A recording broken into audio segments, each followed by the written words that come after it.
Welcome to the ASP.NET MVC UI add-on course for the Tournament Tracker application. You can tell it's going to be a great course by all the acronyms in the title. So now this course builds upon an existing Tournament Tracker application we built in the C# application from start to finish course. If you haven't yet completed that course, I would encourage you to do so.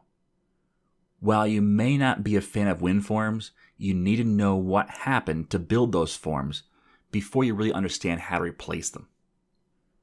I built the Tournament Tracker application in a way that allows for easy replacement of the user interface. In fact, that was one of the things we talked about in the first couple lessons. Not only does this allow you the opportunity to learn different user interfaces, it also allows you to learn the very important skill of modifying an existing application.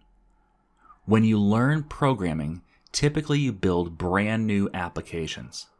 And that's great for learning, but in the real world, it's much more likely you'll be asked to modify an existing application than it is that you'll be tasked with creating a new application.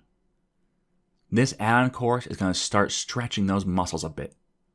We aren't going to be modifying much working code, but it'll get you started in the right direction. So let's take a look at our scenario. If you remember, in the Tournament Tracker application, we simulated being asked by someone else to build the application. Now that same person has come to us and asked us to replace the user interface with a web user interface, specifically ASP.NET MVC. The one key here, though, is that the application should behave in a similar manner. With that in mind, I'm going to go over with you my plan to accomplish this task. So step number 1, I want to avoid touching the class library. There's a couple reasons for this, but the biggest reason that I see is that if we avoid touching that class library, we can still use it for our WinForm application. Meaning we can have a WinForm user interface and an ASP.NET MVC UI or user interface. So we have both. So I really don't want to touch that class library if I can help it. Now, we will touch a little bit, but we're going to try to do things that are additive, meaning it gets more feature rich, not changing the features that are currently there. Next, we're going to keep the functionality roughly the same. That means we're not going to really modify how this thing works. We're not going to say, well, we actually want to do tournaments this way instead. We're going to kind of keep the same flow as far as how to create a tournament, how to run a tournament, but we're also going to try and keep the same feel for the application so that if you transition from the WinForm app to the web app, it won't feel like a brand new application with different ways of doing things. It'll feel like just a different way of presenting the same stuff. The next one may be a benefit or may be a drawback to you, but I think it's really important. And that is we're not going to delve into JavaScript. JavaScript is a deep, deep well of its own. And I will be covering that on my YouTube channel. I will be covering that in future courses, but I don't think that it's a good idea to be covering it now. There's an awful lot to learn with JavaScript before you start doing it right. And that's a key here is JavaScript is very easy to start using. If you have learned, 5 minutes worth of JavaScript, you can start making something that looks more functional, it works a little better, especially use a library like jQuery. The problem is that doesn't mean you're doing it well. And that's what concerns me, is it's very easy to do poorly and make your application less functional, introduce more possible bugs, errors, or even vulnerabilities. And so I really try to avoid learning two things at once, and JavaScript is a whole topic on its own. So we're going to try and avoid that and do just ASP.NET MVC, just that, and not also JavaScript. So that's point number 3. Point number 4 is we're going to try and cover the major MVC topics. So I may do a little bit of a swerve with the application just to cover a topic. And so you may look at that and say, you know what, I could probably do something different here. And that's fine. I'm not necessarily saying this is the only way of doing things. In fact, I'm definitely not saying that. Instead, what I'm saying is I'm going to show you a good way of doing things. And at the same time, I'll also try and cover the major areas of MVC so you also get a good familiarity with what MVC is, the limitations of it, and the benefits of it. And then finally, we're really going to try hard to keep it simple. We can really go deep into making a complex user interface using MVC. But that's not really a good idea. Instead, we're going to try and keep it simple. We're going to try and keep it easy to do, easy to manage, easy to maintain. So those are my 5 points of my plan. Now let's look at the user interface design. Now in previous lessons, we've actually broken up multiple videos to talk about design.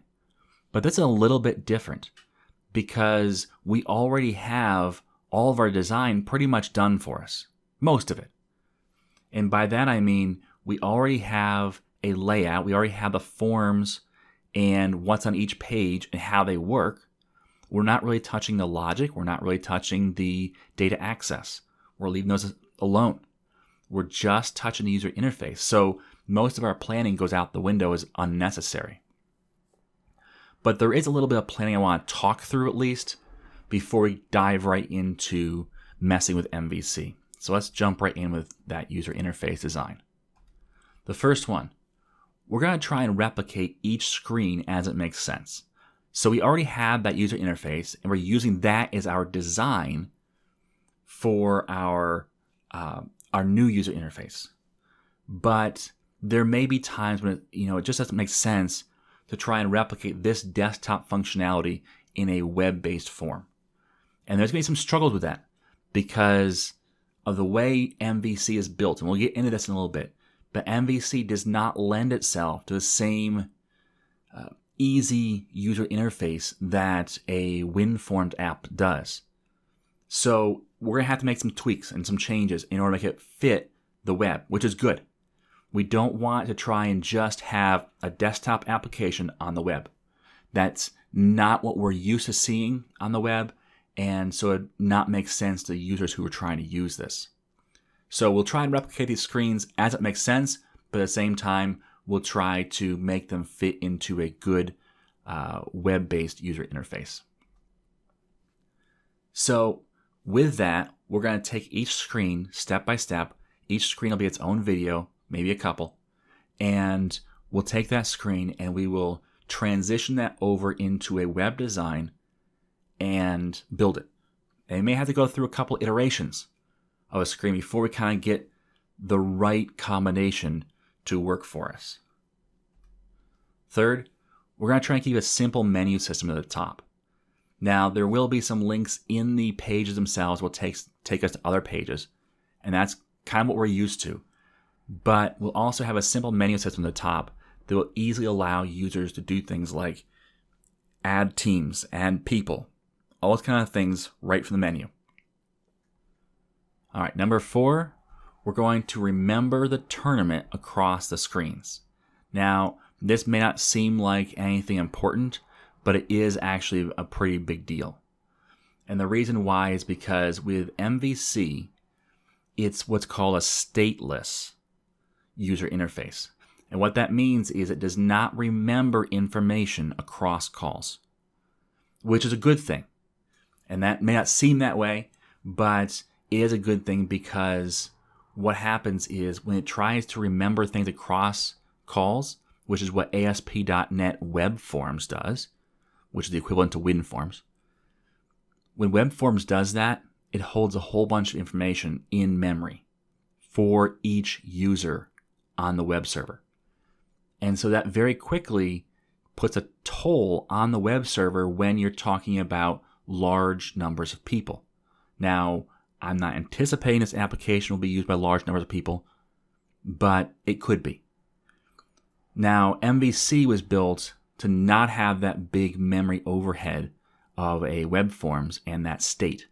It's called stateless.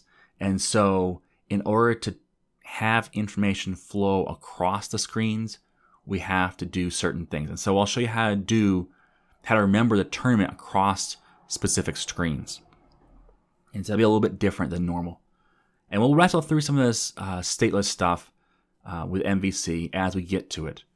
But I just want to point out right up front that we're going to have to do some modifications to the base way that MVC works in order to have some basic information go across different calls. All right, so those are the 4 UI design things. I know it's all very theoretical, and I want to get past the theoretical as quickly as possible to get right into making some changes in MVC. So that's all the user interface. And then coming up next, we're actually going to start right with doing the file new project. So we'll get right into MVC in the next lesson. So stay tuned for that.